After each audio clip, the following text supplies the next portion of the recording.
ఒక వయసు వచ్చాక పిల్లలు ఇంటికి దూరంగా ఉండటం సహజం. చదువుల కోసమో ఉద్యోగాల కోసమో పెళ్ళయ్యాక వేరే చోట ఉండేందుకు పిల్లలు తల్లిదండ్రులను విడిచి వెళతారు. ఆ సమయంలో ఇల్లంతా ఖాళీగా బోసిపోయినట్లుగా అవుతుంది.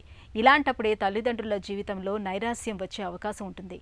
ఈ రకమైన పరిస్థితినే డాక్టర్లు ఎంప్టీనెస్ సిండ్రోమ్ అని పిలుస్తారు. ఈ సమయంలో భర్తను భార్య పట్టించుకోకపోతే, కొత్తగా జీవితం మొదలు పెట్టకపోతే మానసికంగా అనేక ఒడిదుడుకులు తప్పవని చెబుతారు నిపుణులు.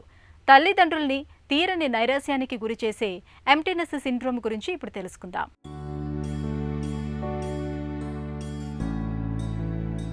పిల్లలు లేని గూడు ఎంత లేదన్నా బోసిపోతుంది.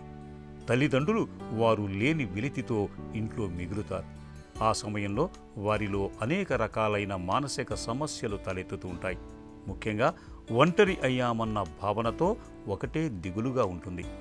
ఈ రకమైన పరిస్థితిని ఎంప్టీ నెస్ట్ సిండ్రోమ్గా పిలుస్తారు. పాశ్చాత్య దేశాలలో చిన్న వయసు నుంచి పిల్లల్ని విడిగదుల్లో ఉంచి పెంచటం అలవాటు. 18 ఏళ్లు రాగానే వారు దూరమవుతారనే మానసిక సంసిద్ధతతో ఉంటారు. కానీ మన దగ్గర అలాంటి అలవాటు లేకపోవటంతో తల్లిదండ్రులు ఈ పరిస్థితిని అంత త్వరగా సర్దుబాటు చేసుకోలేకపోతుంటారు. చదువుల కోసమో ఉద్యోగాల నిమిత్తమో వేరే ఊళ్ళకు వెళ్ళినప్పుడు, లేదంటే పెళ్ళయ్యాక వేరు కాపురం పెట్టడమో జరిగినప్పుడు తల్లిదండ్రులకు ఒక రకమైన ఒంటరితనం బాగా ఇబ్బంది పెడుతూ ఉంటుంది. ఇలాంటప్పుడు తల్లిదండ్రులు కాస్త భార్యాభర్తలుగా మారి ఒకరికి ఒకరై కనిపెట్టుకోవాలి. నిజానికి ఎంప్టీనెస్ సిండ్రోమ్తో కొన్ని సానుకూలతలు కూడా ఉన్నాయి. బోలెడంత ఖాళీ టైం, బాధ్యతలు లేని స్వేచ్ఛ దొరుకుతుంది. ఇంతకాలం నెరవేర్చుకోలేకపోయిన తమ ఇష్టాలను ఇప్పుడు ఎంచక్కా నెరవేర్చుకోవచ్చు. అన్నిటికంటే మించి అంతవరకు తల్లిదండ్రులుగా ఎక్కువగా మసలిన వారు పిల్లలు స్థిరపడ్డాక మళ్ళీ భార్యాభర్తలుగా మారతారు. ఆ సమయంలో ఇద్దరూ ఇంట్లో ఎక్కువసేపు గడిపే వీలు చిక్కుతుంది. దాంతో ఒకరితో ఒకరు అనుబంధం పెంచుకోవచ్చు.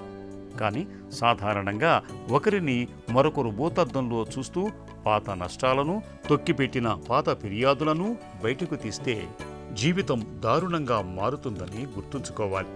ఈ సమయంలోనే భార్యను భర్త, భర్తను భార్య ఎక్కువగా అర్థం చేసుకోవాలి. స్నేహంగా ఉండాలి.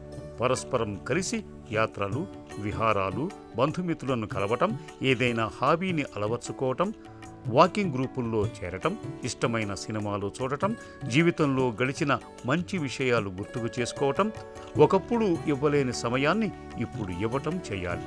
ఆర్థికపరమైన సౌలభ్యం ఉంటే అందాక తీరని ముచ్చట్లను తీర్చుకోవటం కూడా మంచి వ్యాపకమే. జీవితంలో పిల్లలకు ఇవ్వదగ్గ ప్రేమంతా ఇచ్చాం, ఇప్పుడు పరస్పరం ప్రేమను పంచుకుందాం అనే భావన అత్యంత ముఖ్యమైనది.